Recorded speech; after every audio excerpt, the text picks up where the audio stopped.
Today we had a very tough day here. The internet was down, it was on, it was off, it was shut down, it came back on, it was blinking, it was running, it was a mess.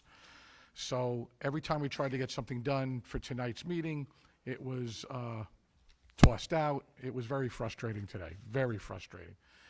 So some of you folks here maybe may not have everything on your packet. I believe, though, Mary Beth, you got everything, right? So it looks like to me everything's there. But it was a tough day, so if everything didn't look like it on our fabulous website anyway, it was a difficult day. Let's just put it that way. But I think we're up and running. I think we're broadcasting. We're recording, we're not broadcasting? We're recording, and we'll upload it once the meeting's over.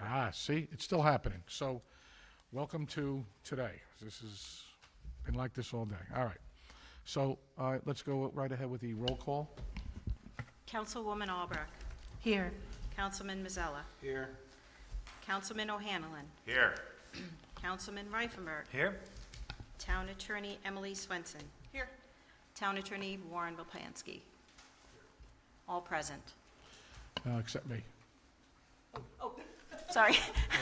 And Supervisor I'm here, Delvecchio. and although I'm starting to wonder why.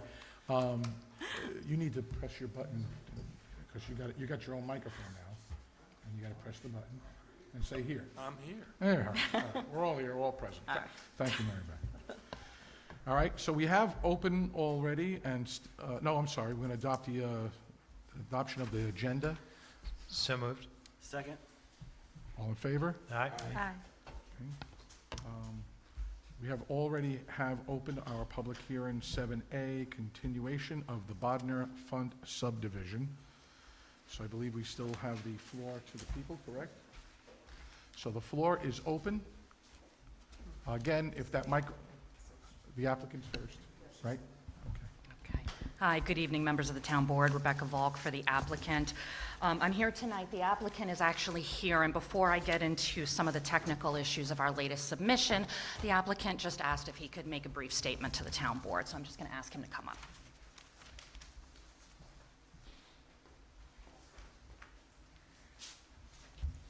Thank you, Rebecca. My name is Rick Bodner. I, with my two sisters, Barbara and Nancy, have owned the subject property for about 40 or 45 years. It's been in our family since 1941. I did write up a little blurb about the history of our ownership of that property, which I'll hand in but not bore you with the details. My sisters and I went through the whole Arlington school system, from grade school on Traver Road School, when that was the only school here in town, through the Arlington High School and the new school out at LaGrange for my last 2 years of my high school education. In addition to being local for that 20 years, after I opened a consulting engineering firm in Chambersburg, Pennsylvania, which is near Gettysburg, and that was 50 years ago this month, we opened an office here in Pleasant Valley, upstairs over Giacomo's Pharmacy, next to Laney Van Wagner's garage at the corner of North Avenue and Main Street. So I have some post-growing up experience in Pleasant Valley. We did some work actually for the town, for John Stewart, who was supervisor at the time. Did a master plan for the Bower Park off of North Avenue. Did a lot of work for Dutchess County. And so I just wanted you to know that the applicant at least doesn't have horns, doesn't have a tail, has a long history with Pleasant Valley, and I believe I am blessed, as are my two sisters, to have grown up here. It was a wonderful place to grow up, and I spent the day here today driving around, and it's changed a lot, but Bodner Hill, as it was known at the time, seems just like home to me. So I hope the people who live there enjoy it as much as I did. So there's more verbiage on this piece of paper. I'll hand it in to whomever keeps the records, and thank you. Thank you. And clerk on the other side also, if you have your escrow check, you can hand it to her. Yes. So very briefly, in response to some comments that were received from the highway superintendent, the planning board, the applicant did retain the firm of Creighton Manning to undertake a study of traffic in this area as well as site distance. I have with me this evening Eric Rogue from Hudson Land Design and Stark Hipp from Creighton Manning. He performed the traffic study and is available to answer questions of the town board. So the results of the study essentially found that the variance looking to the right, we originally thought was going to need a variance, and actually the traffic engineer found that 300 feet of site can be obtained looking in that direction.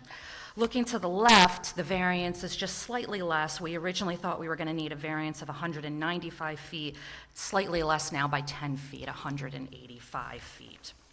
When the applicant was going through the planning board process and discussing this, there were concerns raised at the time by consultant and the highway superintendent regarding having the driveway on Martin Road because of the traffic on Martin Road.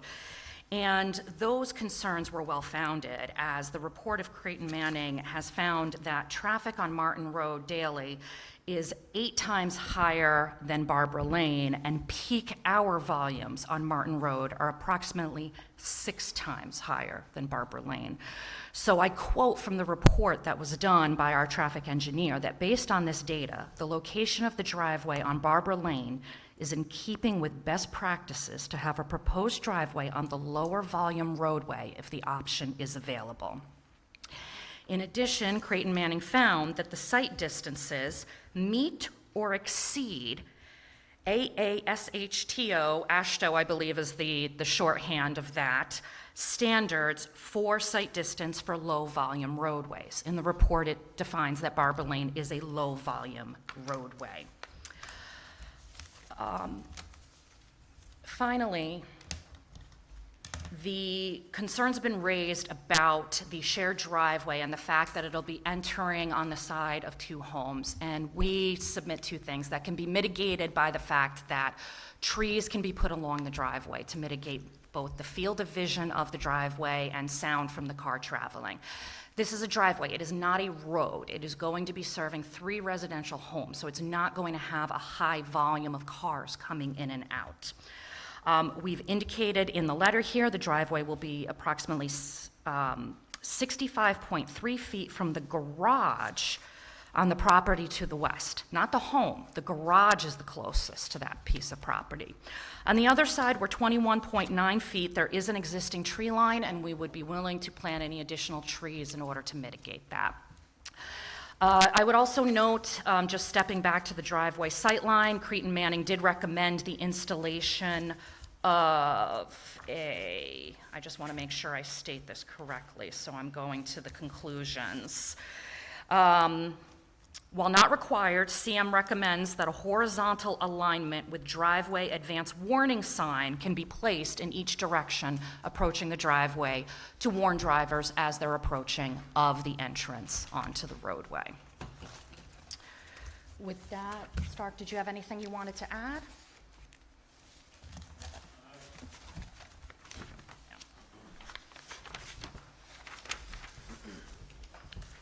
Stark Hipp, licensed professional engineer in New York State with Creighton Manning, the traffic consultant for the applicant. That was a pretty good summary of our report and our findings. I won't bore you with any redundancies, but I am available to answer any questions that the board has. So I'll leave it at that.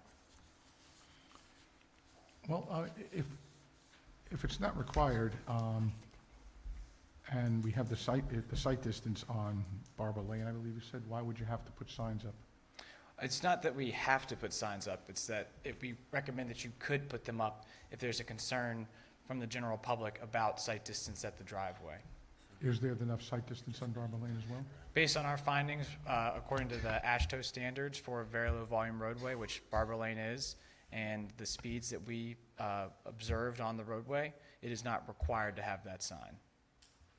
But is the site distance, what's the site distance on Barbara Lane?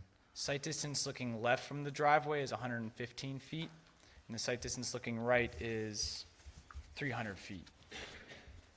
And that, to be clear, that's measured along the roadway. So keep in mind that Barbara Lane to the right, or to the east of the site kind of curves. That measurement is not a direct line to the point. It's along the roadway that a vehicle is traveling. Just to clarify that. accepted industry practice, correct? Yes, that is the industry standard for measuring site distance. Are there other driveways on Barbara Lane that may have a similar site distance that are pre-existing? Yes, there are driveways. We obviously didn't measure each driveway on the roadway, but from my general observations along the road, there are some site distance constraints for the driveways, I think. But, you know, they've been there. We won't opine on the safety standards of those driveways. With the, looking right out of the driveway, it looks like, maybe looking at the map, are you getting the 300 feet by wrapping around the corner down towards this house? And is that what this line is here, the 300 ISG on the plan here? Is that where Yes. you're getting it from, is looking that direction? Correct, but I think what I wanted to clarify is that 300 feet is not that line. That 300 feet is the roadway length between you and that point. So how far around the curb, or that turn, did you have to go to meet the 300 feet? Oh, I'm realizing I'm not explaining this correctly or well enough. You have to travel 300 feet along the road to get to that point. Yeah, so you obviously are going around the bend to get the 300 feet. So how far, once you go around the bend, how much further is 300? Like, where does that 300 feet end from the driveway around the bend to the 300-foot mark if you're measuring it on the road? Is that how you measure it then? That's how you measure it. Yeah, so I'm curious, how far around the bend? Because you're Oh. obviously, you're calculating distance around that bend now. So how far around the bend did you mark 300 feet? Oh, I would have to measure that from the map. I don't know it off the top of my head from like the point, you're saying from the point of tangency of the curve. So you have the curve and then the curve starts to straighten up. So from where the Well, curve straightens up to, Yeah, so you're saying that you meet site distance now for 300 feet because I make a right out of the driveway, the site distance, I travel the road, and we're not doing a straight site distance, you're saying it follows the road. You didn't meet the site distance until you started going around the bend. So if you went out there and measured 300 feet and showed, you're showing here that you meet 300 feet, so at what point, how far around that curb do you have to go to meet 300 feet? I don't know that off the top of my head. I'd have to measure it So from. did you go out there and measure it, and that's Yes. how you calculated it? Yes, that is how we evaluate it. So what we do is, according to the AASHTO standards for measuring site distance, intersection site distance, is to, first you set a point 14 and a half feet from the edge of travel that you're intersecting. You set a cone or some kind of object that's 3.5 feet tall, which is the standard driver's eye height for the driver that's in the driveway. And then you would measure, we use a wheel, because you can't use like a rangefinder, because that's just a straight line. So you measure a wheel and you walk along until you lose sight of that cone that's 14 and a half feet back from from the edge of travel. That 14 and a half feet is meant to account for the front of the car that's in front of the Yeah. driver, and then the 4 to 6 feet that person may stop from the stop bar. So did you do the measurement? I did not do the measurement. I have an engineering technician that's qualified to do the measurements, and then I go out into the field and I check it just from general observations. Okay. Yeah, I'm just curious if you can get us how, like, it's hard, for example, this line here is pointing to some point over towards this house here of where I'm guessing the 300 feet ended, but it's hard for me to visualize, are we talking by the house? Are we talking just a little bit around the bend? Where does the 300-foot point actually end around that bend?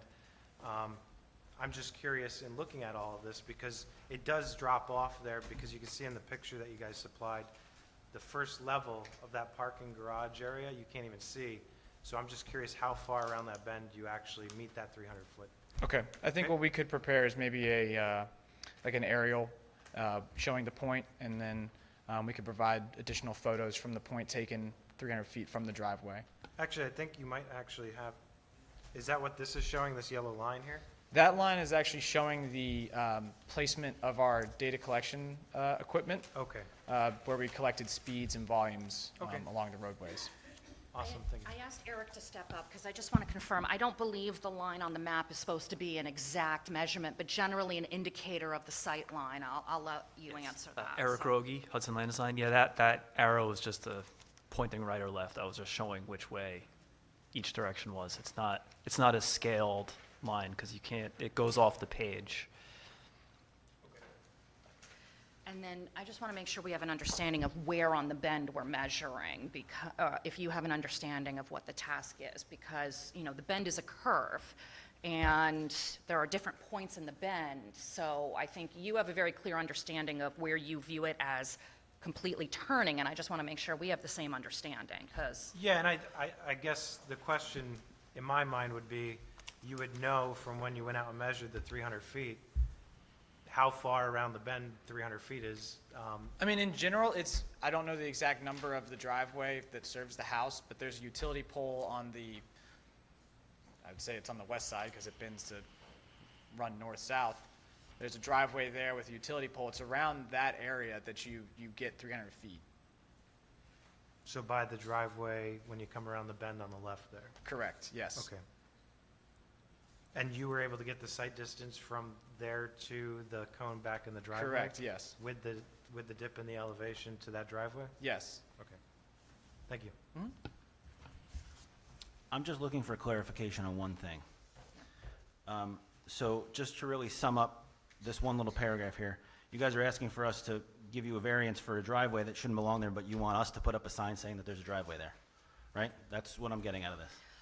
so I have to That's take a a... yes or no, it's just a simple question. No, it's not a yes or no question, respectfully, council member. I mean, first, the question is kind of worded in a very leading fashion that a driveway that's not supposed to be there. My client has owned the property for many years and has the right to develop it. We have shown that a driveway can meet ASHO standards. We are saying that we would be willing, and if you're looking for an offset, it's the concern of the installation, we're offering that as a mitigation. As stated by Mr. Hipp, it's not required, but we're offering that as a mitigation.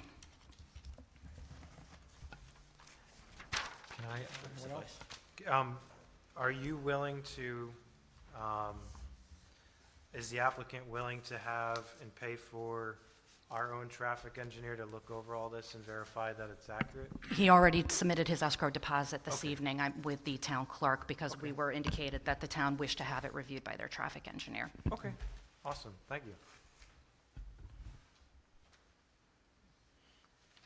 Any other questions? Okay. I believe we opened it to the public, correct? So at this point, anyone would like to speak on this topic? Please go to the podium. Again, state your name, where you live.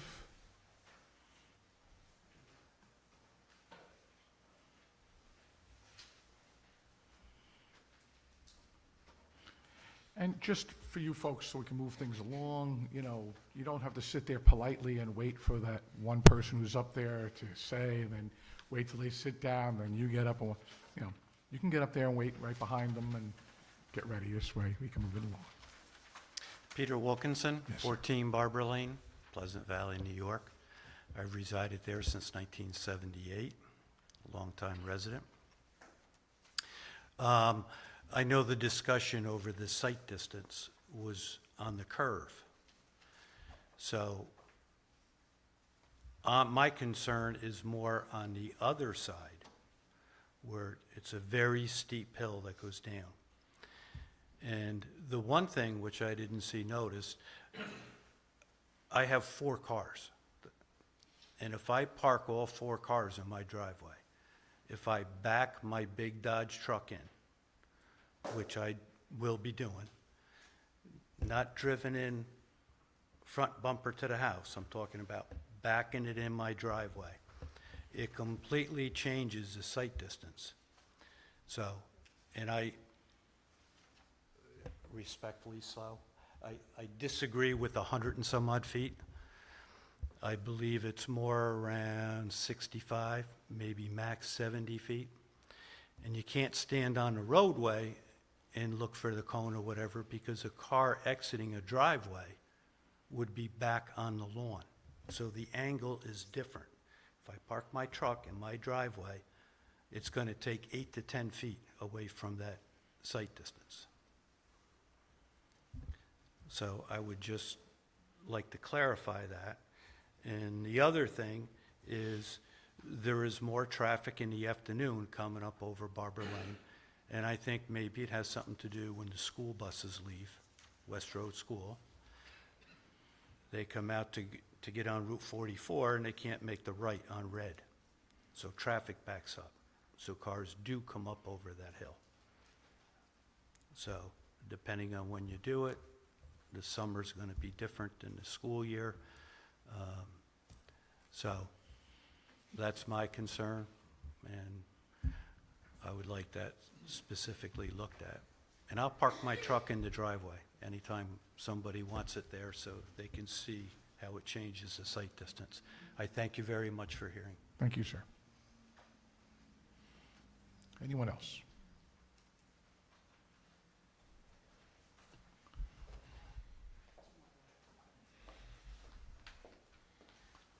Would the town board like the traffic engineer to comment on that, or would you prefer we put it in a response memorandum? Yeah, I was going to ask, are you going to submit something additional in response to what? We will, in response to the comment made this evening, by our studied engineer who can respond. How soon could we expect that? Well, I think the comment regarding a truck being in the driveway, we're not talking about a permanent object. And that's just not something that's considered when looking at sight distance. That truck could be there, or could not be there. You could have a neighbor that's having a party, and they've got all their family over, and now your driveway is obstructed by their cars. So does that mean the sight distance is restricted for that driveway, and you can't have your house because your neighbor's having their Thanksgiving party? That's not how the standards, or how the industry standards work. Regarding the volumes, the volumes that we collected were in March, when school was in session. And they were corroborated by the volumes that we received, or the speed data that we received counts volumes at the same time. While it didn't collect bidirectional volumes, I should clarify, the town highway superintendent provided us speed data, and that speed data includes volume data, and that volume data corroborates the volume data that we collected along Barbara. So I agree that summertime is different than school year, and in fact, we don't usually do traffic counts during the summer for that exact reason. But these counts were done in March when school was in session. So my question was, is there anything in writing that you want to submit to supplement your application at this point? And if so, Do you how want to long confirm will it that in take? a letter? Or? I don't think we need, the only thing I could think was to answer Councilman Reifenberg's question about providing an aerial. I could provide that. Okay. Yeah, so- I mean, yeah. in all honesty, if this comes down to if we're leaving the public, is this a question to know if we're closing the public hearing tonight? No, we're not closing. Okay, Yeah. never mind that. What I was getting at is that I have discussed, and the applicant knows, that our zoning code provides that the town can retain the services of its own expert and charge that back to the applicant. And I asked that the escrow account be funded. It's my understanding. A check was Told me delivered that this you've already evening. done that. Yeah. Thank you. And I spoke to our town engineer, who's here tonight, and he indicated, he gave me an estimate of what it might cost for the in-house engineer from, traffic engineer from CPL to review your documentation. So we would like to send that on to CPL. Do you have any idea how long that might take, Greg? Not more than a week. Okay. So we'll send it to CPL, and I think a site visit would be appropriate also as part of the review, not only the written submission, but the site visit. If there's anything that you want our traffic engineer to consider, in addition to what you've already submitted, if you could get that to us rather quickly Okay, in writing. Yeah, so end of week or early next week? Yeah, I mean, if they're just gonna review it. Councilman Reifenberg, do you want us to, would it be helpful to provide that aerial? I've gone up there in 300 feet.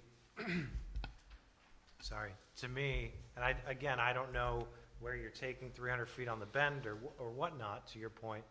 I think it would be helpful, I just simply want to know how far around that bend are we talking?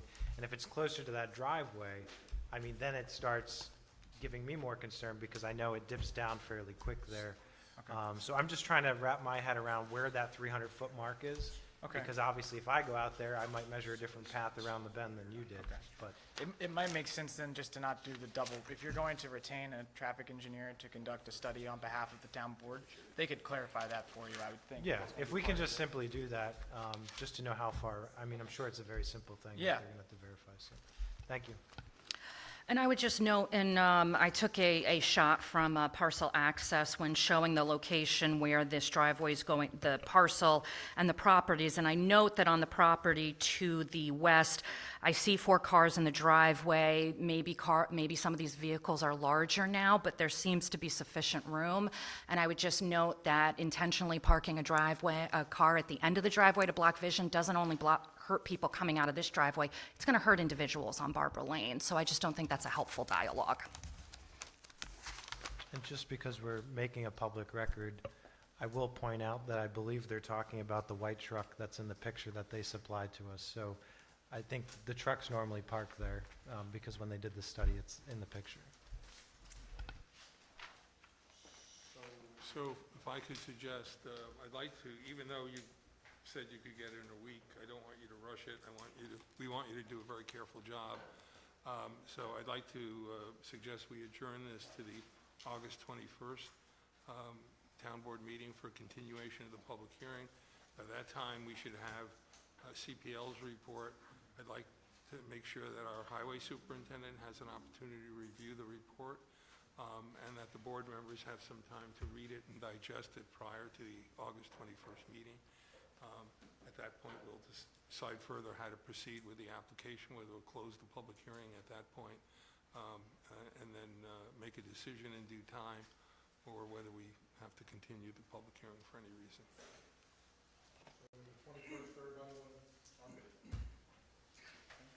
That would be, you said it for, It would be 7 o'clock. 7 o'clock? 7 p.m. Okay. I'm not even on. 7 p.m. on the 21st of August. Adjourn till then. August. Okay? All right. Not hearing any further, we'll move on. I am in receipt of an affidavit of posting pertaining to a local law amending chapters 82 and 98 to require public hearing signs by the town clerk, Mary Beth Muir, on June 21st, 2023, and the affidavit of publication was in the Northern Dutchess News dated June 14th, 2023. Before we go anywhere with that, Michael, you wanted to show Yeah, what we're I'd like to talking about? just explain kind of what we're doing here and before everybody starts speaking on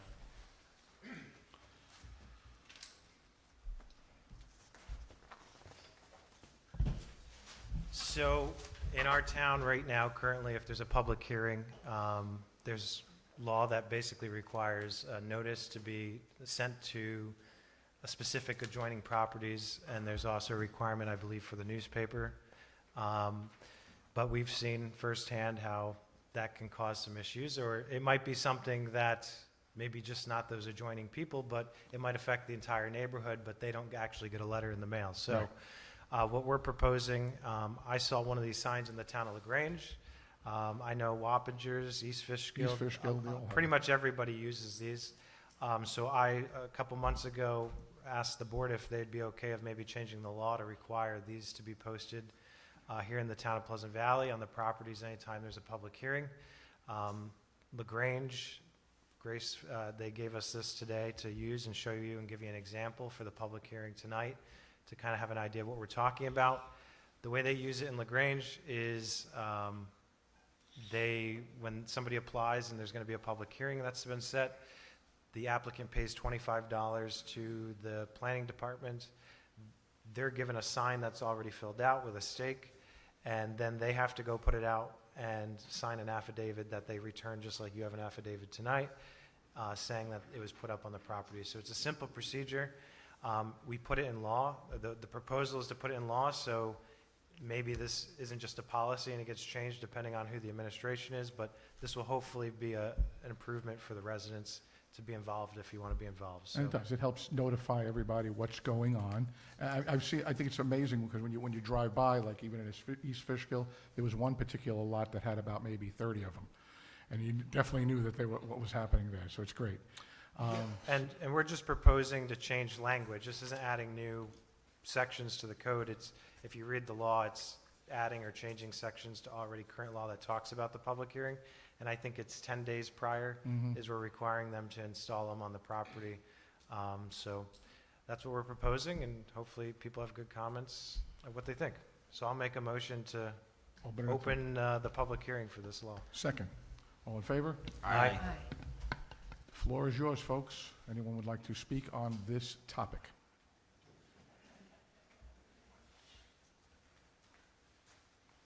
Donna Drew Haft, Hickory Hills Mobile Home Park. I just want to know, where would those signs be? I think it's a great idea, but where would they actually They'd be be posted on the placed? specific property that is in question. Yeah, so it actually says in the law, like, it has to be within 25 feet of the property line. It has to, it lays out in the laws of where they have to post them. Are you talking like what they were doing with Brookside? That you would put a sign up like? Yes, yeah, that's a public hearing, so yeah, they would be required Oh, to put okay. a sign up next to the road. So if you're driving by, you're not obviously an adjoining property, so you wouldn't get a letter in the mail. But you might be interested in, obviously, because it would affect you, so you would now know about. No, I think it's a great idea. I just didn't know where it would be placed. Yeah, it I didn't lays know out. if you'd be putting one by town No, out here. no, on the property itself. On the property. So- Okay, well, good. Okay.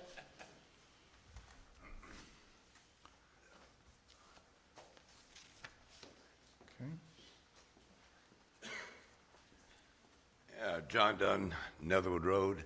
I think that's a great idea.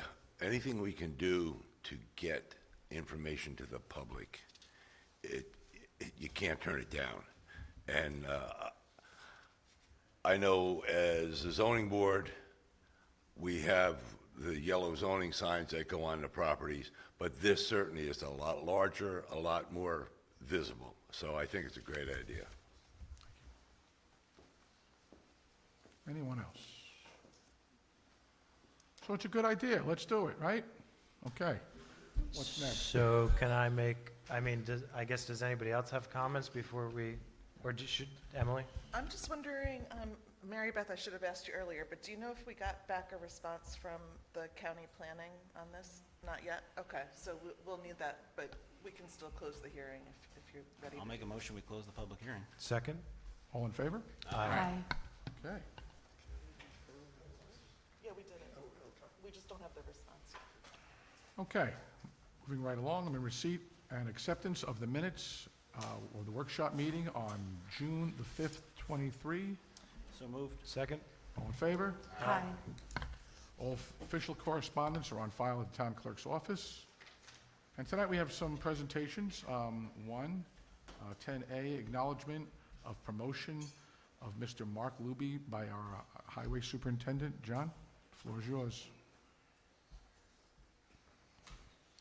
Evening, how's everybody doing tonight? Yeah, I just wanted to acknowledge the fact that over the last year or so, Mark Luby's kind of stepped up to the challenge. We've had an open HEMEO spot since my last gentleman has retired. We left it open up to the shop. Anybody who was interested that wanted some extra training could stay after with myself or my foreman. We'd get him some training. And Mark has stepped up to the plate, so he's officially been promoted to the spot of HEMEO, which is a heavy mechanical equipment operator. So I'd like to congratulate Mark on that. And that being said, I would also like to ask the board's permission to rerun my ad for MEO spot, because with Mark moving up, I now have an open MEO spot. So I'd like to run it social media first. I know Indeed, we really didn't get a lot of bites and it cost us a lot of money, so I'll try to push it through social media first as long as I have the board approval. By all means. I'm good with it. Okay, right. All in favor? Aye. And again, congratulations to Mark Luby. Thank you very much. Thank you.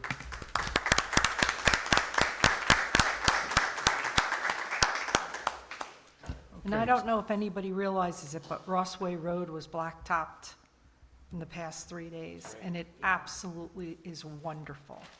I drove it today, and it is just a charm. Going to need speed bumps, but it's a charm. So that means we're going to have some more complaints about the speed. Can't wait. Okay, 10B, CPL presentation on a new town hall permission to bond.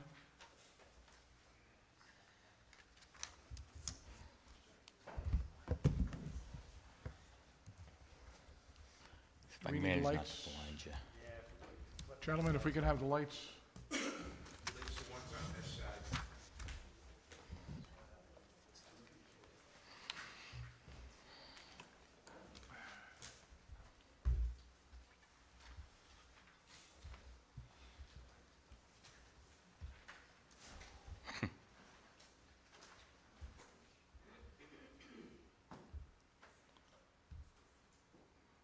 So there must be something wrong with this office because I think my computer just crashed. Well, like I said, Greg, welcome to today. It's been horrible all day long. Let's see. Let me see if I can.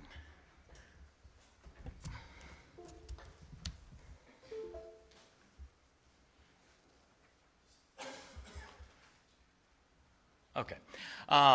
Greg Bolner with CPL, and I'm here with Tim Moot, who's the principal in charge of our Poughkeepsie office. This is nothing new, but I did want to bring it up just as an intro to the discussions tonight. But this is the architectural rendering of the facade. I don't know why the picture's not great, but there's something. Anyways, I'm gonna just say it's going with the day. Looks fine on my screen, but for some reason it doesn't look well on this screen up there. But anyways, so this was the rendering that the town board had chosen as far as kind of more of a pronounced entrance to the center portion of the building, which would face Route 44. And then in the rear portion of the building, there would be just two facades, or two gable roofs that would be put over the doors in the rear portion of the building. But for the most part, the rest of the facade would stay the same. We would be removing the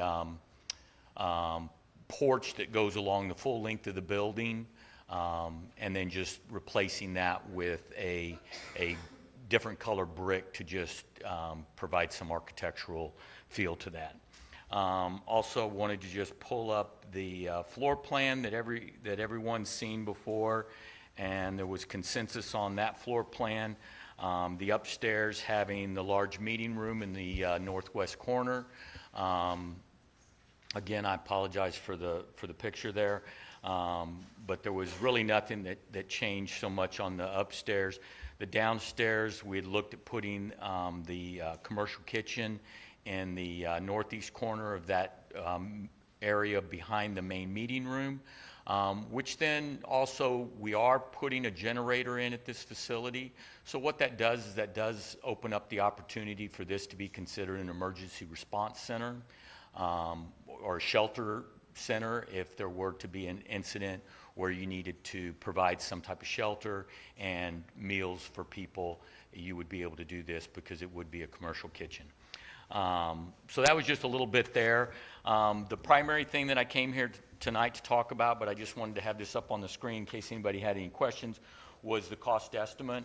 So we had prepared a cost estimate a few months back, and or at least it seems that way, maybe it was only a month back.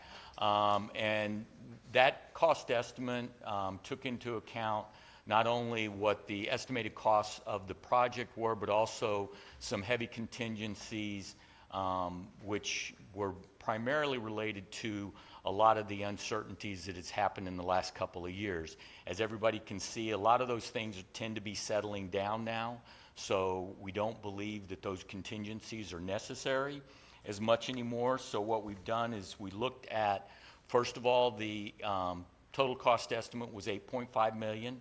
That started out with a construction cost estimate of $6 million and then contingencies on top of that. We were able to trim that $6 million down to $5 million by identifying some things within the cost estimate that could be eliminated either by scope or by simply items that we identified that may have been overestimates or an overestimation of what would be required to complete the work. So we brought that down to about $5 million, and then we reduced the contingencies that we had placed on top of that, which then puts a more realistic cost estimate in the neighborhood of about $6 million. So that's what I wanted to come to the board with. I had sent that out to the board members earlier today so that they'd have a chance to take a look at how we came up with those numbers. But in general, that's where we came up with that. And then I was going to have Tim come up unless anybody had any questions for me, and then Tim will kind of close it out. Before you go any further, I just want to emphasize, we're using the word commercial kitchen. It's because of the scope of what it has to be based on Board of Health needs, correct? This is not a commercial kitchen where people are coming in and renting it out for weddings and other things like that. No. That's absolutely correct. While it's probably been code for a while, as many people know that have been in the town for 20-plus years, when you would go to Community Day, you could bake brownies and bring them to Community Day and sell. You can't do that anymore. It has to be baked in a commercial kitchen. So that commercial kitchen isn't necessarily mean that it's a commercial enterprise. Right. It just means that it's been approved by the health department for a use for public consumption. So again, I apologize for that terminology. No, I just wanted to make sure it clear, because it has come back to this board. You know, when can I reserve the date for the building, and when, you know, it's not. Yeah. I have a bar mitzvah, and it's not going to happen. Any concession stand at parks these days have to comply with the code requirements for a commercial kitchen if they are cooking. If they're simply serving sodas and packaged food, prepackaged food, then they don't. So concession stand at the ballpark would not necessarily, but if they're cooking, then it has to meet those requirements. And that's something that's become more and more in the forefront with incidents occurring where people have gotten sick at public events. It's much heavier or much more strictly regulated by the health department. Thank you. Good evening, everyone. As Greg mentioned, I'm Tim Moot with CPL. Just kind of wanted to recap and close on the topic of why this project. And time is money, as we all know. So just a quick recap of the timeline here. We started this in 2011 as a result of some flooded with Hurricane Irene and Lee. So this triggered a real need to look at this critical infrastructure, where it's located, and what could better this situation. The new town hall relocation site was purchased in 2018, along with submitting for a Climate Smart grant application, which was approved. From 2018, we moved into a needs assessment phase. That was probably April of 2020. That was in the midst of, obviously, COVID. COVID was a big timeout in everybody's life, including this potential project. As time went on, April of 2021, we provided a preliminary cost estimate. This was based on an initial evaluation of the conditions there and based on, at the time, what I call stale pricing. Due to COVID stalling everything, you know, our pricing in our industry was reflective of pre-COVID days. And as we all know, the economy pricing has gone up, labor, materials 30 to 40%. So our initial April of 2021 estimate was around $4.3 million, and again, that was just on a cost per square foot basis. As we moved on to a critical items investigation, this was more sort of a due diligence. We did some environmental testing to make sure there wasn't asbestos. We checked the condition of the well. We looked at the subsurface disposal system and basically gave it a clean bill of health for moving forward and additional price considerations. In early 2023 of this year, we engaged in the schematic design. This was not designed in a vacuum. As Greg mentioned, we had a lot of dialogue with the town, and I think we really present before you a community-oriented building, something that you guys should be proud of as time goes on. We've taken into account the science of the courts. There is a science involved with that. It's very complicated. We've taken into account the town's administrative needs as an office space and also community level organization and kind of public space. Moving on from there, you know, we're here today, June 2023, and now we want to sort of look forward. Hopefully the board can approve this bonding. There'd be a month permissive referendum, my understanding. So we wouldn't really be able to roll up our sleeves and dive into a full design until starting, say, August of 2023. And we would project out having our bid documents ready by, say, the end of December. And we're really not going to know a true cost of this project until we bid. As Greg mentioned, it's a very slippery slope when we're this early in a project and we try to establish a budget. We don't want to be under budget, so, you know, depleting town expectations, but we also don't want to blow a project out of the water by being too high. So we want to try to fit the sweet spot of where we think the cost will be. And I think as Greg explained, you're between a 6 and an 8.5 million. As the town probably knows, if you bonded 8.5 million, doesn't mean you have to spend that 8.5 million. But recognize there is a procedure involved with the bonding. And again, if rebonding had to occur, you'd have to go to another permissive referendum, which is more time in the timeline. So moving forward, you know, if we bid this project early January, we could probably start, you know, contract award in February of 2024. And basically, we're trying to complete this by June of 2025. In the midst of that, I mentioned the grant application. COVID stalled everything, so we were able to basically apply for a grant extension, which I think we're told we have to pretty much start to show progress or we could lose this grant. So that's another kind of consideration in our timeline. So again, I think it's a great community project.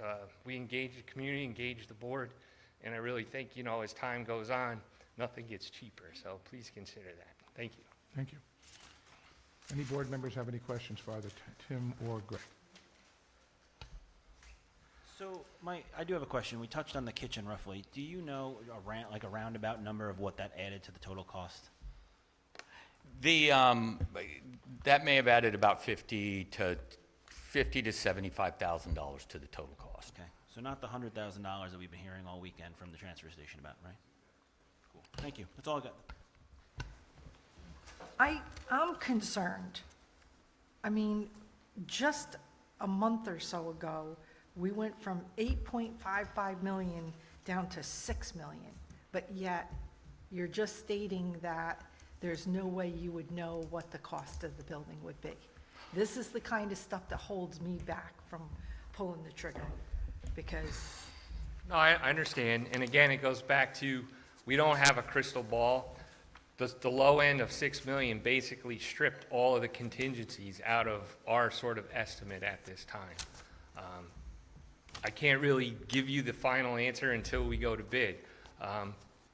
You know, it's generally in the industry, we accommodate for contingencies. But you're saying 6 million, it could go back up to 8.5. I can't guarantee it won't. Oh, okay. So why did you put it down? To be conservative on our pricing, again, if we said it was 6 million and you bonded 6 million and it came in above 6 million, we don't have a project unless you go rebond that additional amount. Yeah, but I also don't want to blow smoke up everybody's rear end either. And that's why I'm here before you tonight, kind of laying out the numbers. Again, no municipality, I can't tell any client exactly how much a project's going to cost until it goes to bid.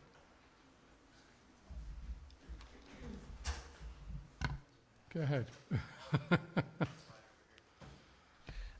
So, all right, I'll be honest with you, when the 8.55 million, the way I've been looking at this project is whatever's the best, I don't care either way. Whatever ends up being the best product at the end for the best price for the residents. So my hurdle with all of this was 8.55 million. When you work that out, the use study said, I think around, back in COVID, it said maybe 12,000 square foot, somewhere in there. Let's say we add an extra 2,000. The problem we've had with this building since we've been working on this is that we've had this extra room. So we've expanded offices more than the use study. We've added a training room in. We're trying to fit all this stuff together and make this building work. So I was very happy to see today that we're at a $6 million we've lowered it by almost $2.6 million. So for me, I'm glad we're moving in the right direction, but then, because the way I'm looking at this is we're trying to make an extra 4,000 square feet work here because the building's purchased. So then you could start looking at new construction, right? New construction, there's less contingencies in there because you're not renovating. It's not a renovation. Usually you can get somebody will come in and they'll say, okay, we'll give you a guaranteed max. And we're talking probably, if we built a 14,000 square foot building, we're talking, what scared me with 8.55 is you're now talking that we could be building an exact building we want for that price or potentially even less when you look at what they're building office space for. When it comes to bidding for the bond, when we talk about the bonding, I'll tell you right now, I'd be totally fine if we put together a resolution right now to bond for $6 million. Because I feel like that's probably a good product for the town, and $6 million is just under $350 we're talking a realistic number now. But if the plan is that we're gonna still present a resolution for potentially $8.5 million, I get your guys' point, is that this is a crapshoot at this point, right? Like, we don't know what's gonna happen, but I have a hurdle that I don't think I will ever be able to support putting out to go out for a bond for $8.5 million when I know I could probably build a brand new building to exactly what we want for that. And I understand why you're presenting $8.5 million, and I get the point that we don't want to go out and rebond, but honestly, if the bids come in at $8.5 million and we only bonded for $6 million, I'd say we probably have a responsibility to maybe look at a different path. We're going to bring this up in our discussion later. But as I understand it, when you bond for something and you come in underneath, you're not responsible for We're the not remainder. if it's 8.5 and we only end up being 6 million, but we're asking the Right. residents, because it's open for a 30-day referendum, we're asking the residents to say, okay, are you okay with the town board spending $8.55 million on this project? And they have all right to go out and petition against that and send this to a vote. And I guarantee you from talking to people that people were comfortable with this project, but when the price of $8.55 million has been put out there, people aren't as behind this anymore. And Okay. so that's my I get your concern. point, and this is going to be part of our discussion, because part of the other piece of the discussion is, which we've already learned with COVID money, putting the money into a New York class account develops 5% interest, and we would be borrowing at 4.25.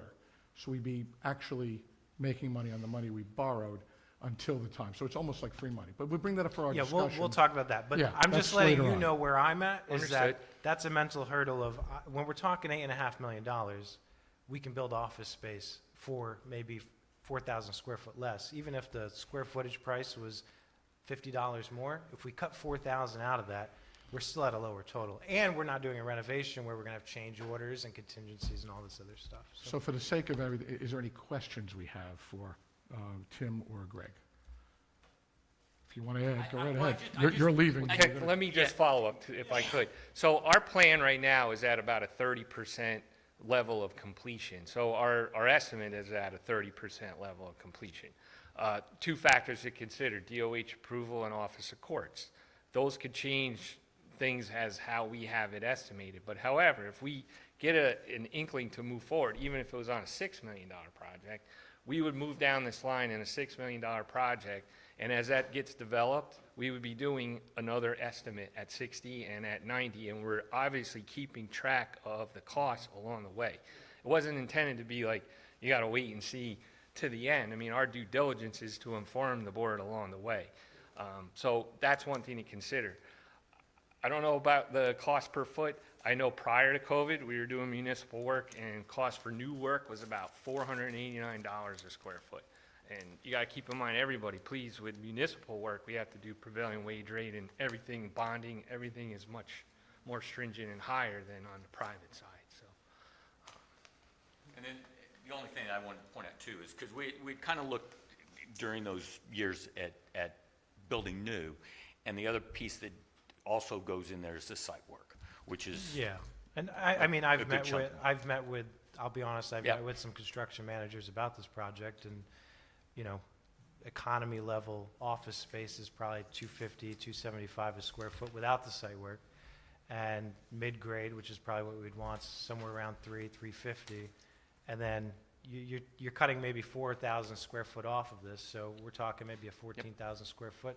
You're only coming in at maybe 4 million. And let's say another $1.5 million for site work, you're still $5.5 million. So that's the way my mind's thinking. Okay. So, Right. I'm just because of trying to the put it all extra- out there so we're all working in the same direction. Nope, I Yeah, understand. because But of I the like- extra I like square the direction. footage. We're at extra square footage brings us like 1.4 million or 2 million over what we really need. But I'll say, I like that we're moving in the direction that I'm more comfortable. And trust me, we can work on a budget and we can work on a $6 million budget and move forward on that. But again, our due diligence to keep you informed along the way. Okay. Thank you all. Thank you, Thank you. Greg. Thank you, Tim. Thank you. Excellent everyone. work. Good to see you. All right, have a good night, everybody. Have a good See night. that? Okay. At this point, we are going to open the meeting up to the public once again. This is for agenda items only. Mr. Supervisor, before you do, could I ask for a 2-minute recess? I really need to change the cold pack in my back brace. Go right ahead. Can we continue without you, or do you want to just take a 2-minute? No, go ahead. I'll probably be able to hear.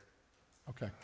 So we're going to continue without Councilman O'Hanlon at this point. We're going to move to open the meeting to the public. Do I hear a motion? So moved? Second? Second. All in favor? Aye. So, agenda items only, please step up to the microphone, state your name, where you live, and anybody?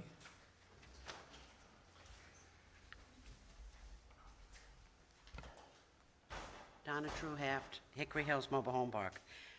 It's about time we've heard something about the town hall. That's all I have to say. 6 million, 8 million, I'm just glad to see something happening and actually hearing that something is being looked at.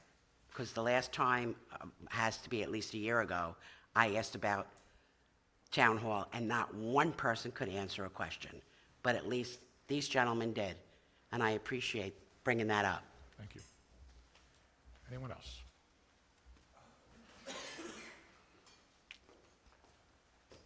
Sure, why not? It's an open podium, we might as well take it, right? I just did a little figuring here, and I was privy to the original schematics on this town hall, and the fact that at that point, it was 1.85 million. Now, that was 5 years ago, granted, and we may have had a lot of inflation and so on and so forth, but if we're now between 6 and 8.5 million, let's compromise and so call it 7 million. 7 million is 278% of the original cost. And I'm astounded by that. I'm sorry. And literally everyone I've talked to, and we can talk commercial kitchens till we're blue in the face. I've talked to the county health department, and I still am baffled by this commercial kitchen because talked to Dan, excuse me, but anyway, he handles this area for the health department. And it is going to require more inspections, more stringent inspections, and also about 1,000-gallon grease trap. So there's a lot of costs that I don't know that we can really justify it. If you don't want to pinch pennies, but you know pennies add up to dollars, and we're talking $8 million. That's a lot of money for a town like Pleasant Valley. We're not talking Wappingers, LaGrange. We're talking Pleasant Valley. And I think you might find some opposition. I hope you don't, because, God, we have to get that building going. But I think you're going to. Thank you. Thank you. Anyone else?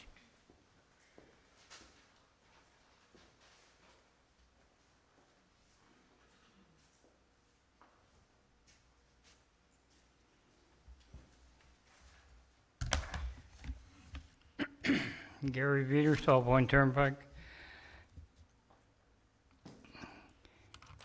I'm really getting tired of hearing about the town hall and nothing happening. It's been too long. I don't know what the engineering fees are. I wish they were here. But I'm sure all this work that's being changed and so forth is costing us something.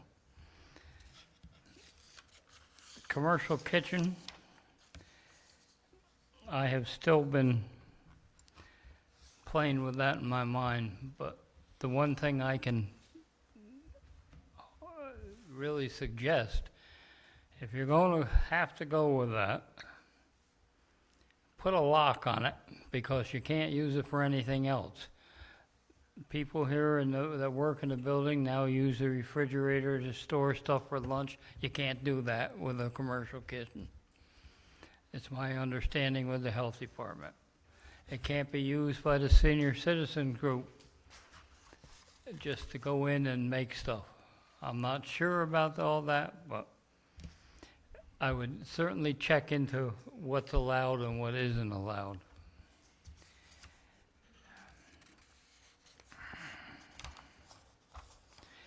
Han Farm is on the agenda. Yes, it is. I cannot support that more if I tried.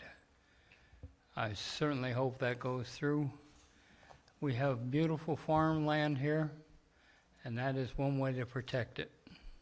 So please give that good consideration. Camp New Teaming traffic study.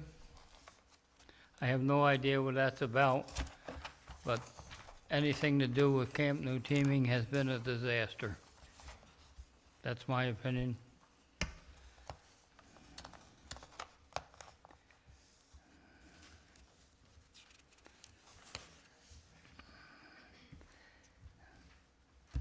The use of that, the new teaming has not been favorable to Pleasant Valley residents. We do have our own camp, and it's probably about a quarter of the price. And it's a shame that we don't use it. I do not know what the fencing is about for the two parks. I have no idea what that is because we haven't discussed it yet. Thank you. Anyone else?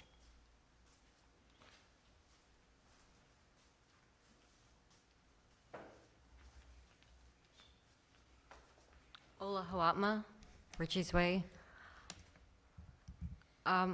Everyone's excited about the town hall.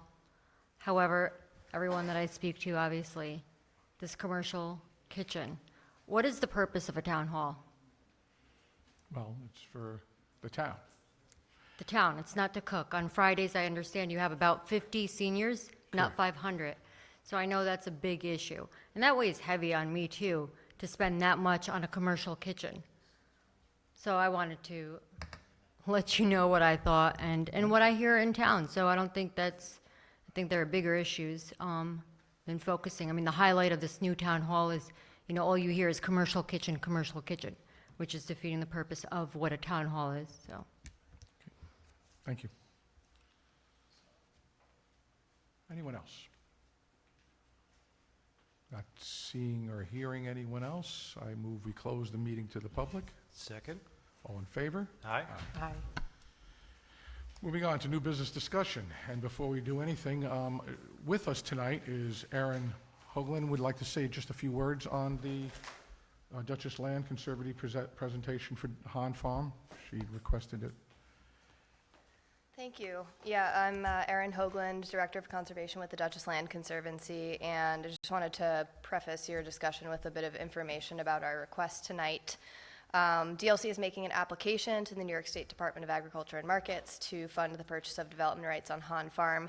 I'm sure all of you remember I was here back in 2021 with the same request, and we ran into just some difficult family negotiations at that time, and the clock ran out on our opportunity to apply for funding during that round. Those issues have been settled officially and legally, and this is the second opportunity. It only comes once every other year, so we're gearing up to make an application. Part of that process is to obtain a letter of support from the town. And I'll just, I think most people are familiar with Tom Hahn and the farm, super robust and meaningful ag operation since the late 1790s in the town of Pleasant Valley.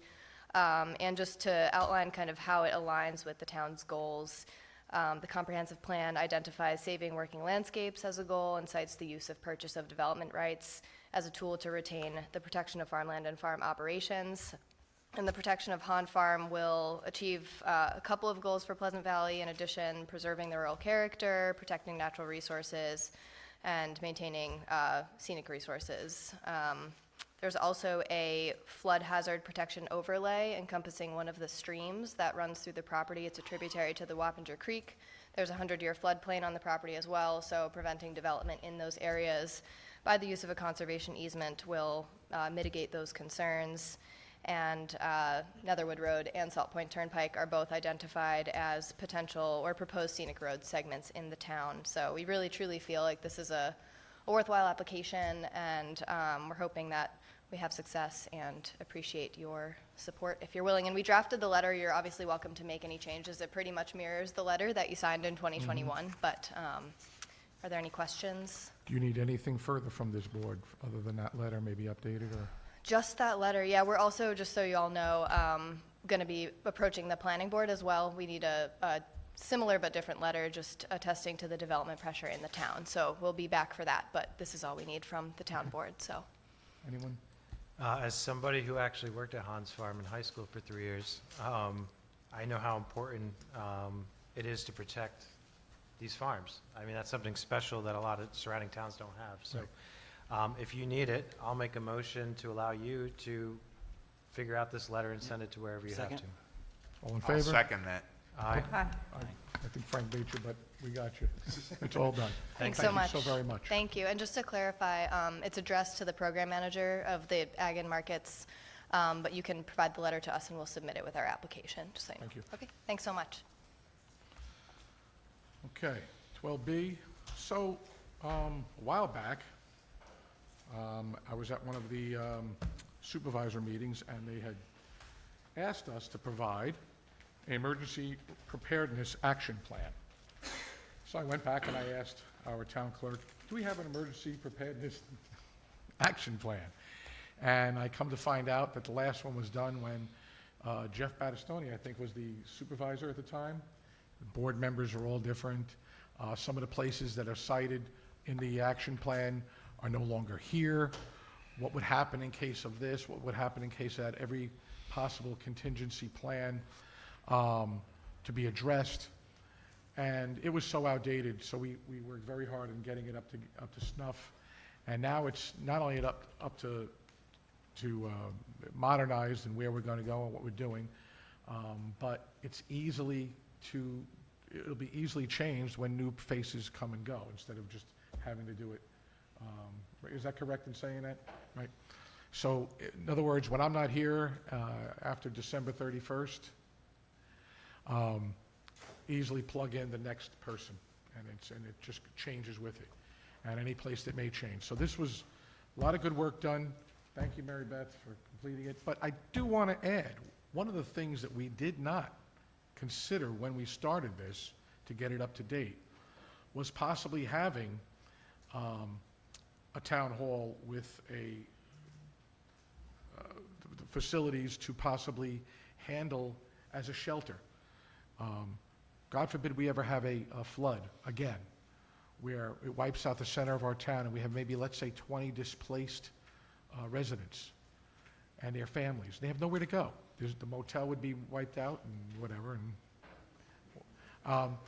So we'd have to put them up, and that would be a responsibility of this town to take care of its residents. And we would have the room to do so, and oh my goodness, possibly a kitchen to handle that. So I don't think it's a bad idea. So again, I would like to stress and emphasize the word commercial is not necessarily what it's used for. Okay, so you all should have this. I don't know if you have any questions on this.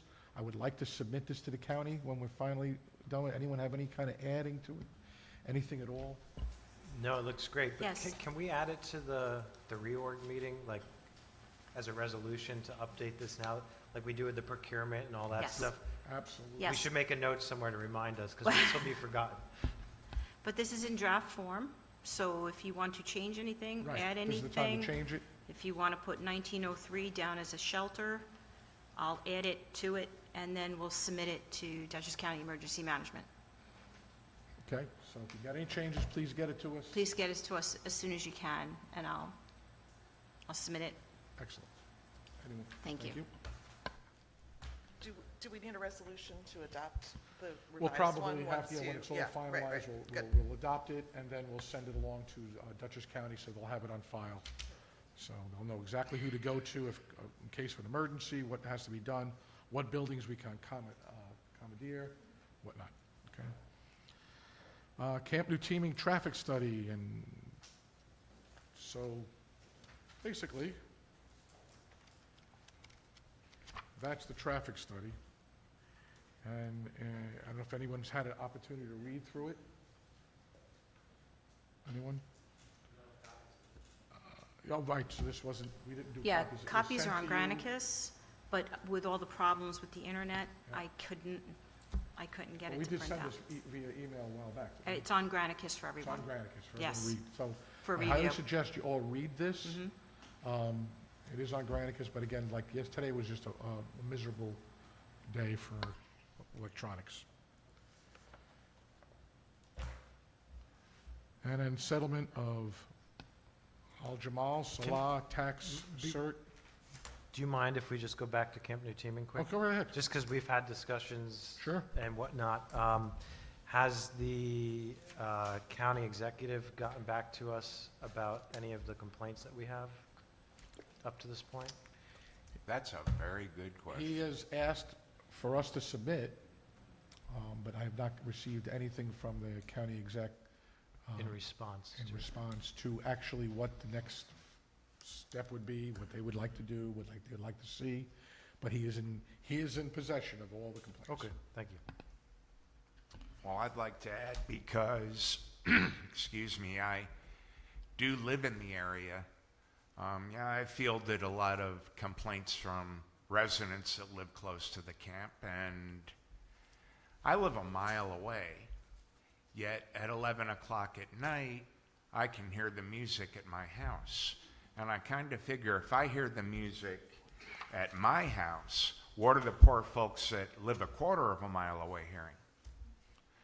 And I have personally observed quite an increase in traffic. Now, I live on Pine Hill Road, and I pretty much see Pathfinder vans on my road every day, along with if I drive Scout, Davis, I pass them all the time. And I have to say at this point that the complaints I'm getting from constituents in my own observation are well-founded. And I really want to see what's going to be done here on behalf of my folks. Thank you. Anyone else?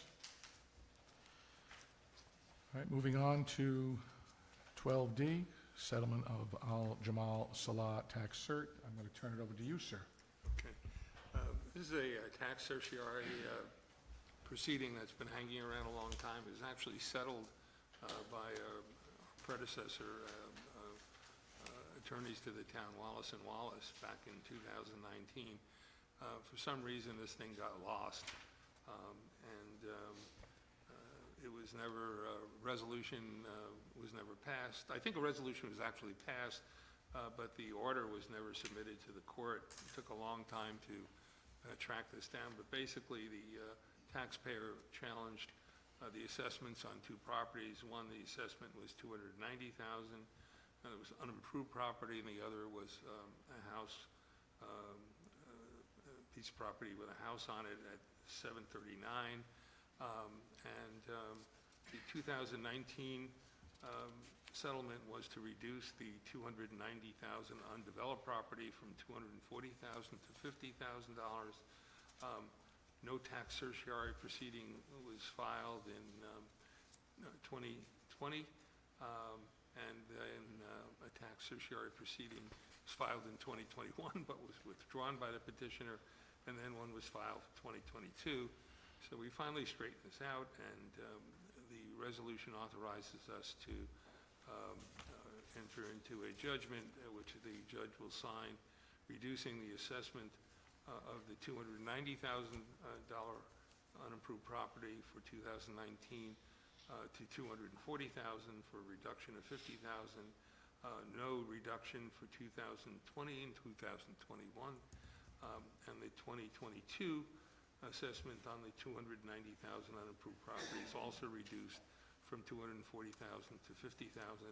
And there's no reduction at all for any of the years for the $739,000 property. So all I need is a motion to authorize me, pursuant to that resolution, to submit the necessary papers to the court for signature and disposing of that case. So moved.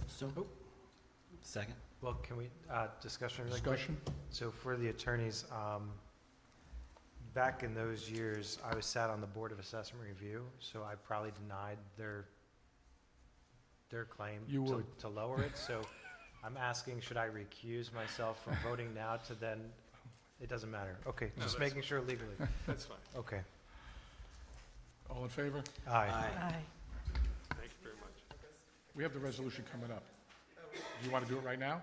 Just switch them around? I mean, because we're going to,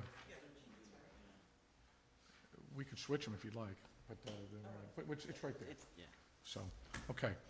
New business resolutions. Town Board Resolution 607, 2023, amending the 2023 general fund budget. So moved. Second. All in favor? Aye.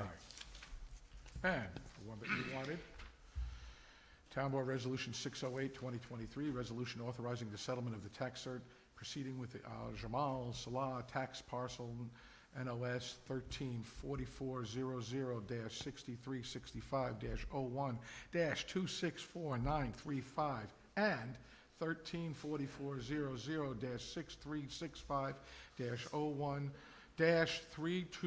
134400-6365-01-326942. So moved. Second. All in favor? Aye. Aye. Lawyers that do that, by the way, that's all lawyer stuff. Nicely done. Yeah. Town Board Resolution 609, 2023, authorizing payment of abstract number 6 of 2023. So moved. Second. All in favor? Aye.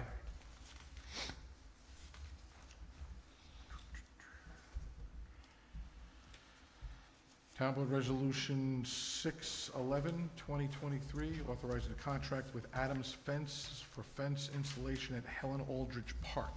You missed 610. Oh, did I? Yeah. I thought that was stuck together. I hate these. Barrett Parks first. Yep. Town Board Resolution 610, 2023, authorizing a contract with Adams Fence to reconfigure fencing at Bower Park. So moved. Second. Really quick. Discussion? Somebody brought up the fact that, I just want to put it out there that we've discussed this. This was the reconfiguration of the fencing to allow kids to be able to go from the soccer fields into the park without having to go through the parking lot. And I'm glad that the board hopefully will be supporting Yeah, this. it's a minor move. Any further discussion? All in favor? Aye. Aye. That's the agreement. I will sign tomorrow. Now, Town Board Resolution 611, 2023, authorizing a contract with Adams Fence or fence installation of Helen Aldridge Park. So moved. Second. Excuse me, I'd like to make a motion on the floor to amend this resolution because the total is actually supposed to be 5580, 5,580 instead of 3604. The 3604 was just the material, labor was the labor only. We need the materials in there. It Yep. is 5580. Aye. That's overall. It's over our procurement. And Is it over? Is it's 5580. Is there some reason? Well, I think with the discussion, I think it was broken out into two different quotes. One was for labor, one was for parts. And I'm not sure, because I don't have the procurement policy in front of me, but I think when it was separated, it did fall within it, but In the I'm not. procurement, yes. obviously we should leave that one up to you guys. You want to make a ruling? So we would need a second resolution then, correct? A second, no, another price. Oh, Should we another table quote. this? Why don't we table this to the end of the meeting, let Emily look at it while we continue on. So I'll make a motion that we table this till later in the meeting. Second, all in favor? Aye. And that's a service agreement that goes with it. Town Board Resolution 612, 2023, authorizing payment of abstract number 6P of 2023. So moved. Second. All in favor? Aye. Aye. All business discussion. So, CPL made a presentation. Some of the things that were mentioned and discussed, which is really was supposed to be saved for here. One of the things I'd like to point out, we're at the point now where it's basically, we got to start thinking about making moves. And the point that I was going to make and save it for this point was that if we were to bond shortly, sometime soon, we would be bonding at about, I believe it's at 4.25% at this point in time. Might even be less than that, it'd be at 4%. If we put the money that we bond into an account, which you at the meeting, as you said, M&T Bank, with New York Class, we'd be receiving 5%.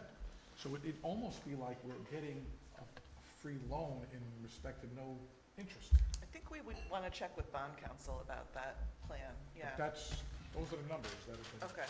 Yeah. I'm just not sure we would bond, usually you don't bond in advance, you bond like as, Warren has done more of this, but you Yeah, I bond don't kind of think as you can needed. invest the funds, I think that's not permitted. Yeah. What we do is we would issue bond anticipation notes as we Right. move along with the project and borrow as much as we need in increments, and then do a final bonding resolution. So, you're not supposed to make money on money we borrow, but you can check with bond. Who's our bond counsel? Well, I'm not That's sure the other if question. the finance committee has reached out yet to bond counsel. They were No. going to check No, with because the we good weren't friend. close enough Right. Okay. to do everything. I recommended Oric. Yeah, that's who I Yeah. recommend. So, just to kind of circle back to my concerns before, is I understand the argument of, okay, $8.5 million, doing the bond in hopes that it comes in at $6 million. But again, when we pass that resolution, if it passes, to go out for $8.5 million, there's a referendum there for a reason. And the reason is, the residents, are they comfortable spending $8.5 million? Because I get it, we can sit here all day and say we're only going to spend 6, but they're basically writing a blank check to us that we can spend up to $8.5 million. For me, 6 million, 8.5 million, I'm comfortable with the building at $6 million because realistically, I know I can't really build a brand-new building for that cost. The argument about the kitchen, let's use the seniors program. We've had multiple conversations here as a board that we want to expand our seniors programs. It's very important. I've been here on Fridays. This room's packed. One of the things they do is sometimes they use the oven in here, which I guess is illegal for anybody to be using, but they use it. In order to continue allowing them to do stuff like that, we need to have an oven, and unfortunately, one of the requirements is we need 3 sinks and all that stuff. So to the point of that, we're trying to be conservative here and look at the prices right. We're arguing over a kitchen that would keep us at the level of the senior programs, but we're not talking about the fact that nobody's bringing up the fact that this building is 6,000 square feet more than the last use study, and when you times that in, it's almost $3 million more. And that's where I have the issue, is at $8.5 million, you're okay with us spending an extra almost $3 million on that. At $6 million, it's more realistic, because at 8.5, we could build a brand new building for less because the square footage would be closer to what the town actually needs. So let's forget about the kitchen right now. The bigger question is, are we okay spending $8.5 million on a building that's too big? Or is there a way to get it close to $6 million? Because we're talking $2.5 million. We're not talking about a $50,000 or $75,000 kitchen anymore. We're talking about the difference of $2.5 million. So the narrative should not be about a kitchen at this point. The narrative should be, are the residents and are we okay spending potentially $2.5 million more than we could if we just built to what the town actually needs? And to get back to the point of, do we need a kitchen? Does the town need a gigantic, huge town hall that's going to cost us an extra 4,000 or 5,000 square foot? That should be the conversation we're having, not a kitchen. So you might not be old enough to remember, but when they moved into this building, they said this was too big. They said, what are we going to do with all that extra room? Okay? And we clearly have not only fit into this building, but we've exceeded the size of this building. And I'm not too sure that building that you're claiming is too big for us will be able to hold us 10, 20 years from now as this town grows. That's what the idea is. You're dealing with something that's a possibility for us to have and move into and pretty much do a lot more things for the residents in a building that size than being stifled and held here and being always in this possibility of a flood. Yeah. So, I mean, the questions, if you just want to make it one-dimensional and put that like that in one piece, we're also required by this court system to be out of here, okay? We are way too small, not even close to being the right size, and we're incompliant for the court system that we have. That fits 25 people in that court. On any given Tuesday or Thursday night, we have about 100 people sitting in this room, which requires those gentlemen to be in this room and that room separated, unsafe. It's just not right. No, I agree. I mean, those are the things. I mean, you got to think of lots more than just those things. And we have so many more possibilities. I'm not too sure we don't want to move the rec department offices up there. Well, so that's, I guess that's, you're actually enforcing my opinion, is that in that 14,000 square foot, I'm including a court system that nobody's here saying that we don't agree that the court system is not legit, like, this is not okay. In my plan, or what I'm saying, I've already included the required, even with that, we're still, and again, we're 4,000 square foot bigger, and I've added 2,000 on top of what the engineers came back with. My point is that at $6 million, we can all justify $6 million. Okay, so let's bond it for $6 million. And then somewhere along the line, you're going to have to redo that process again if you feel that you need to. Well, that's their point is that you don't want to sell yourself short on the No, I agree. Because there are things that could happen to us, and you know that with the library, that could change the face of anything.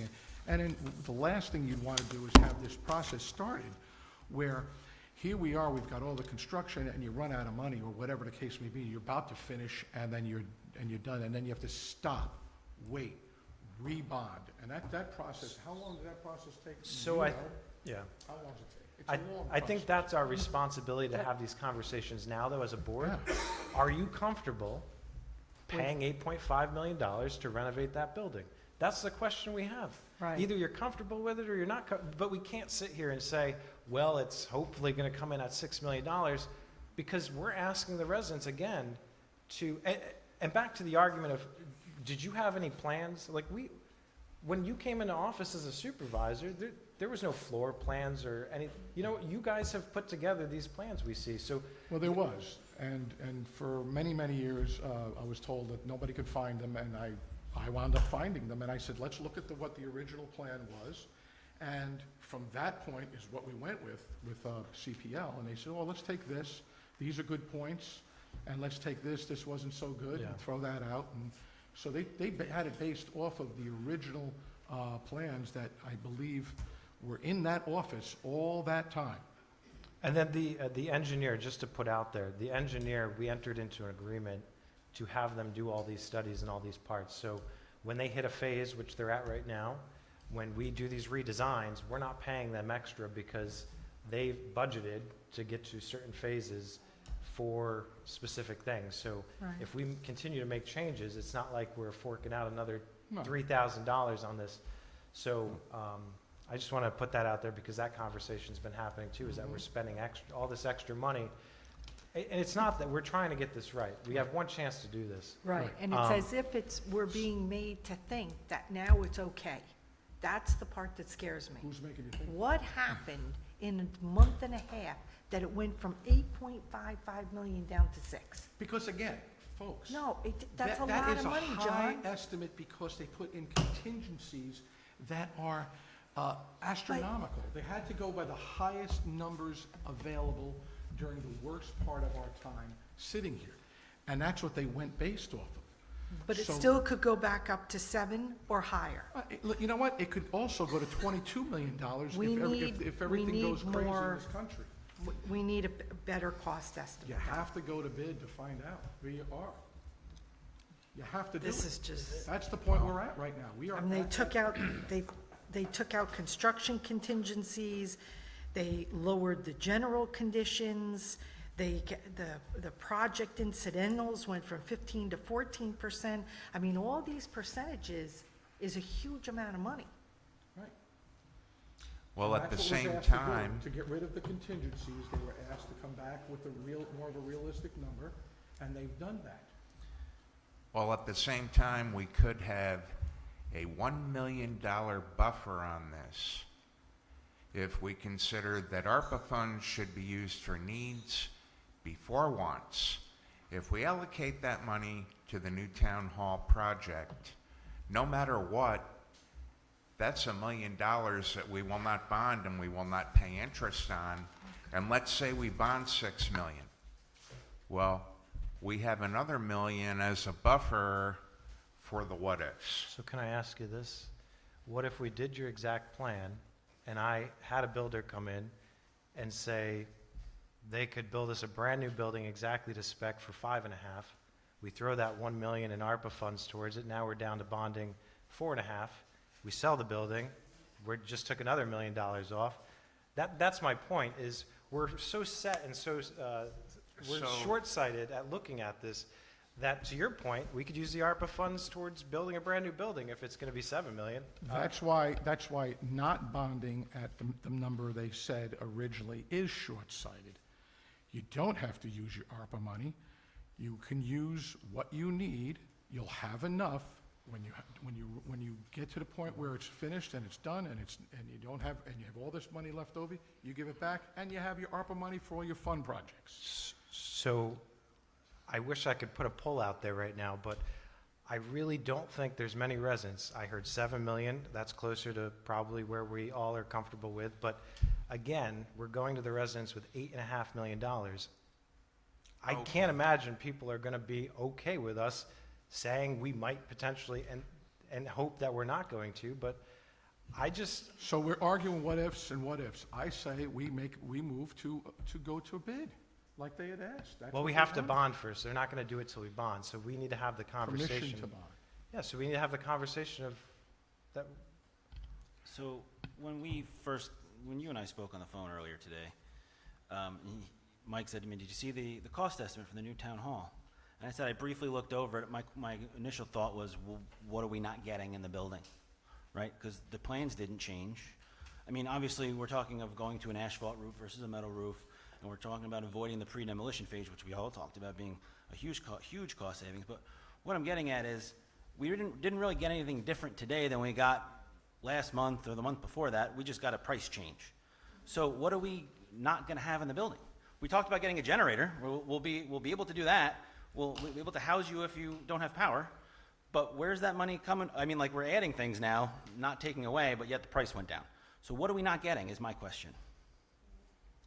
You're changing out pieces that were put in as contingencies. Again, contingency and reality are two different things. Okay, that's the difference. It's the same project, the Yeah. same things, you're still getting a roof, you're still getting doors, you're still Well, we're getting. getting a different roof. The one they show on there is the metal roof. But the one we're really getting is the asphalt. You know, there's also, you know, when you go buy yourself a car at the car dealership and you want the Cadillac loaded with everything, but you really can't afford that, well, guess what? Then you take the car that doesn't have all those bells and whistles that you can't afford. So can I And ask? that's what you asked them to do. Can I ask everybody? So the conditions, we're talking about this, what if, this thing, I mean, the construction cost is 5 million. They're now down to 6% and 14%. I mean, talking to anybody on the initial proposal, they had like 42% in contingencies. That made up the 8.55 million. I don't know what construction company is that bad that they're going to be 45% over the budget for a project. Again, they were asked to go get a company to give those high estimates. You folks asked for that. Yeah, and They gave it to you. yeah, so- What's the worst that could possibly happen? You got it. So they did that, and that's where we ended up at the 6 million. What I'm saying is, your argument, the contingencies are included in the $6 million price. So that's my point, is if we're comfortable with your situation of contingencies, they have 20% extra in here for those contingencies at 6 million. So why can't we have the conversation of why don't we just bond for the 6 million? Because it really only should cost us 5. And when we start hitting change orders and stuff, we already have a $1 million buffer in here.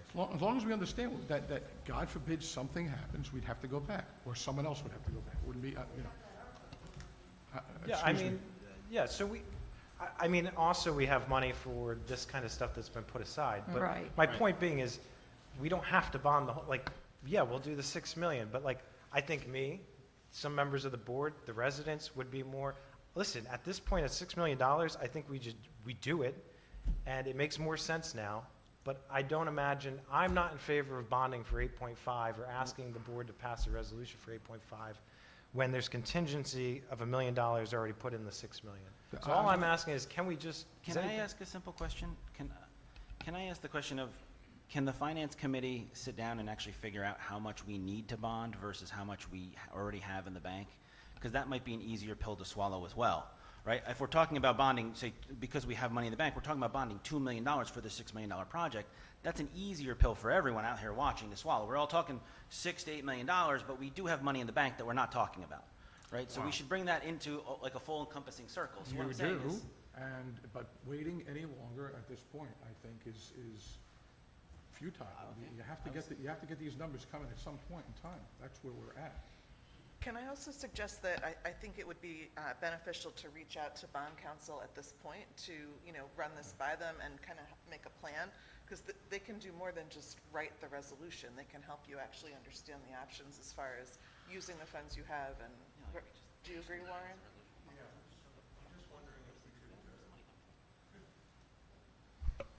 Discuss this in a attorney-client session after the meeting, as long as I'm not comfortable talking about it. I didn't even hear what he said right next to me. What was that? have an attorney-client session.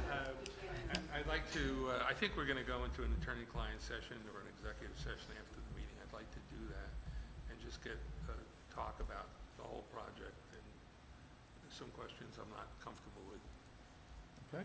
discussing it at this point. All right. So there are no old business resolutions, items for special consideration, which we did that already, right? Okay. We have to untable the one if Emily has an answer to it. Do we have an answer? Yeah, I mean, unfortunately, if it's over 5,000, we really need to get a second quote. Okay. So, So unless there's some emergency, I would suggest we just do that for the next meeting. Yep. So we're not untabling it, right? We Just leave it tabled. Just leave it tabled, yeah. At this time, we'd like to open the meeting, to public comment for new business only. So moved. Second. All in favor? Aye. New business, stuff that we have not discussed. So remember, this is not like a debate, okay? We heard your feelings about some of the things that were on the agenda. Now we'd like to hear some new stuff. Maybe something somebody would like to bring up, anything that we have not heard yet. Go ahead, bring it up. Go right up there. Come on, Mary.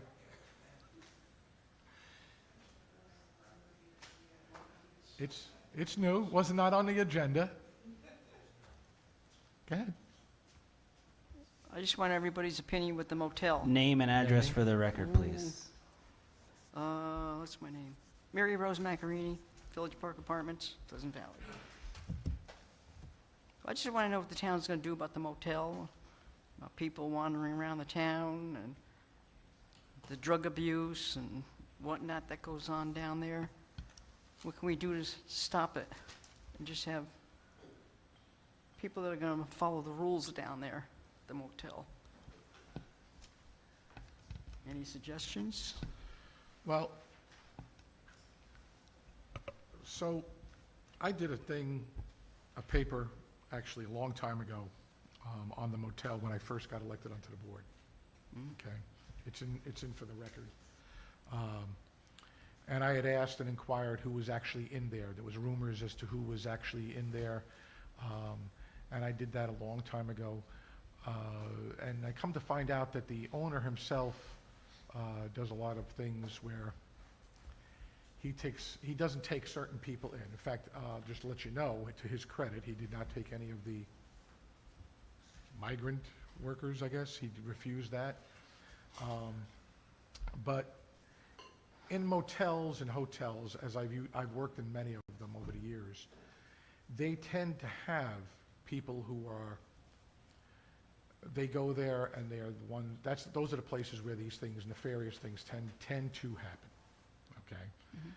You can't really stop too much of it. You can curtail some of it, and you can ask the owner for help, and we don't have a police department, so those kind of things do kind of happen from places like that. And do you mind if I respond?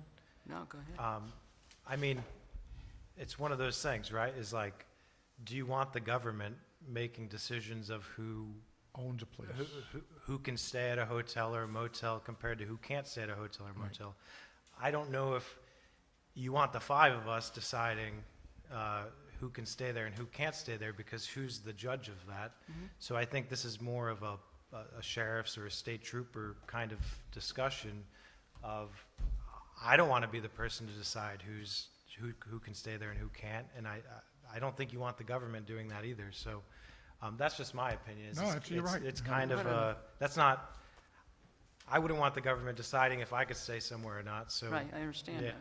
But some of the people doing the drugs there, they're doing drugs, and then they get to stay there the next day. They should be kicked out that Yeah, and I think that's they're doing drugs. I mean, if you have And there's a proof, school right yeah. around the corner, too. Yeah, and I would you say know, if you that. have proof that that's happening there, that's what law enforcement's for. And as we saw, they were here and they took care of this incident a couple days ago. I mean, that's a law enforcement, to my opinion, of if you call them if you have proof of that and make a complaint, and they'll go there and investigate it. But my personal opinion is you don't want us deciding who can stay where, because And would it be, piggyback on it, would it be fair if, let's say you opened up a shop of some sort or some kind of business in town, and the residents don't like the clientele that you bring? Let's say it's a bar, let's say it's a restaurant that brings a different kind of thing. Would you really want the people to come in like with the pitchforks and chase them out of town and say, you can't have that piece of property? It's their But the property. owner could say, of the store could say, please don't come back in. I could certainly draft a letter and say to them, look, let's start maybe picking and choosing better. I don't know. It's very difficult to put that kind of regulation on somebody. Okay. All right. Thank you, though. Thank you. And if you'd like to read the thing that I wrote, it was about 6 years ago. Hello, Mary Meyer, Clark Heights. I know the budgeting process will be starting soon, which I think it did in July. I'm just wondering, last year, the Empress contract, was that a one-year contract? Say that again? Was the Empress, the ambulance district? Oh, was it I 2 believe it years? was 2 years. Oh, all right. I know Empress and Mobile, there was a lot of discussion last year, and now Empress and Mobile Life are merging, or just merged. So I didn't know if that will affect our contract in the upcoming, I didn't realize it was 2 years, so that was the only Clarify, one. we entered a contract for 1 year with the option to extend for a second year. They quoted us the price for both years. Oh, okay. So now they're merging, or they just merged a week or so ago, so I didn't know if that will affect our contract or anything. Should not. Right, right. But I didn't know if that would affect anything. And then we haven't heard anything about the bathrooms at Helen Aldridge, Bauer, or Red Oak Park. I don't know if anything has been, haven't heard, that hasn't been on the agenda in quite a while. Not, The bathrooms kind of have to take a back seat right now for the well and then the septic. And Speaking the of septic that- can't go across the field until ball's done. Gotcha. Okay. And then we haven't heard anything about Red Oak Park, any plans, or it has been on the agenda. And I know the bathrooms that we're getting are for all three parks, so, No, one of them is actually flushable, two are not. okay. But, well, One's for Bauer and one's Gotcha. for, right. but right. we haven't heard anything lately. Well, the one project for the non-flushable is in the hands of our engineer. Gotcha. Okay. Thank you. Anyone else?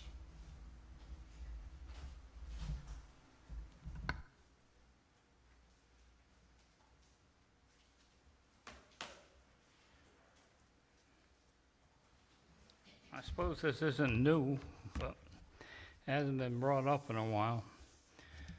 I've been noticing and this is about traffic speed.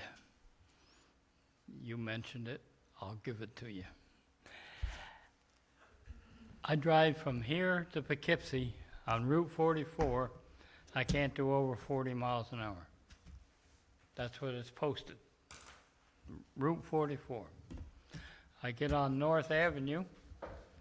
Just before all the apartments, it goes to 45 and then to 55 by Searle Road. Are those roads that much better than 44? No. I get on Saw Point Turnpike on Tannen Drive, it goes to 55. I almost got T-boned twice in this last month. Cars doing 70, 80, you can't see them. I don't care what you do, come out of my driveway. It's absolutely ridiculous the way they're set up in this town.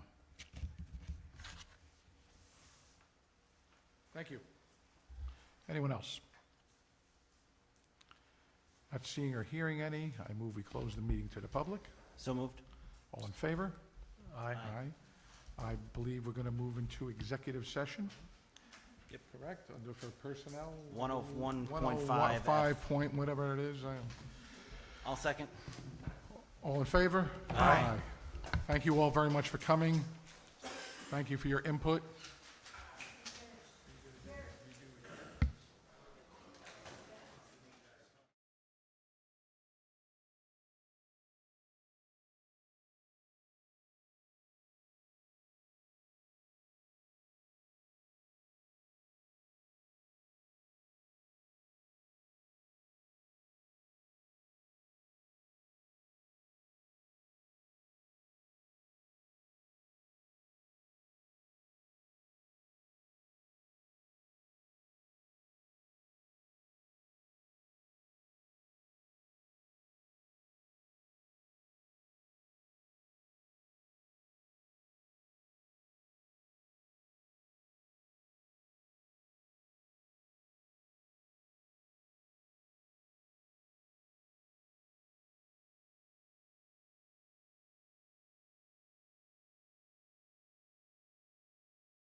Afterwards.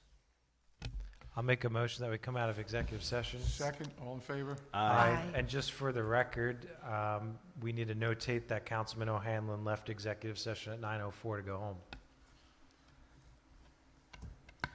I'm going to make a motion that we, after talking to council in executive session, I'm going to make a motion that we allow the supervisor to sign the letter coming from Mackey Butts and Wise to transfer our town records to Brooke Youngworth. She is starting her own firm. We will have another resolution for that come the time that she's on her own, but we want to stay with her. So I make a motion we allow John to sign that letter. Second?